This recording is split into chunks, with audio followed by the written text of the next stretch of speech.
নমস্কার। আরও একটা গুরুত্বপূর্ণ আপডেট নিয়ে চলে এলাম। খুব গুরুত্বপূর্ণ ভিডিও। চ্যানেলে ফার্স্ট টাইমে থাকলে চ্যানেলটাকে সাবস্ক্রাইব করে বেল আইকনটা টিপে রাখতে হবে লেটেস্ট গুরুত্বপূর্ণ আপডেট পাওয়ার জন্য। স্টেপ টু স্টেপ আজকের আপডেটটি আপনাদের সামনে তুলে ধরছি।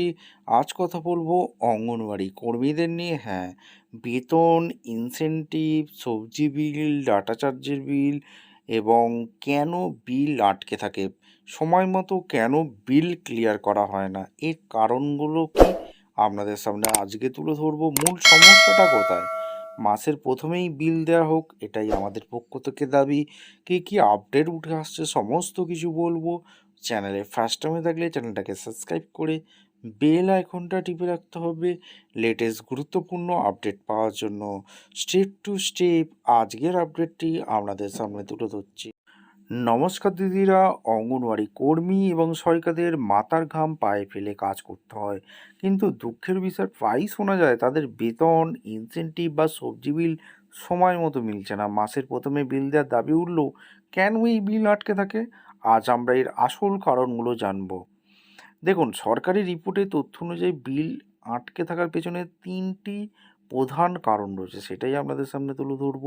নতুন ফান্ড বন্টনের নিয়ম, প্রশাসনিক নিয়ম অনুযায়ী কেন্দ্র বা রাজ্য সরকারের নির্দিষ্ট আর্থিক বরাদ্দ বা ফান্ড সরকারি ট্রেজারিতে সরাসরি না পৌঁছানো পর্যন্ত অফিসগুলো আগে থেকে কোনো টাকা রিলিজ করতেই পারে না। ২ নম্বর পয়েন্ট হচ্ছে মূল ভাইটাল পোর্টাল ডেটা আপলোডের সমস্যা হয়। আজকাল ডিজিটাল ট্র্যাকিং অ্যাপ যেমন পোষণ ট্র্যাকারে সুবিধাভোগীদের তথ্য কাজের রেকর্ড আপলোড করতে হয়। এই ডেটা আপলোডে দেরি হলে বা পোর্টালে সমস্যা থাকলে নির্দিষ্ট ব্লকের বিল আটকে যায়। যাচাইকরণের দীর্ঘ প্রক্রিয়া থাকে।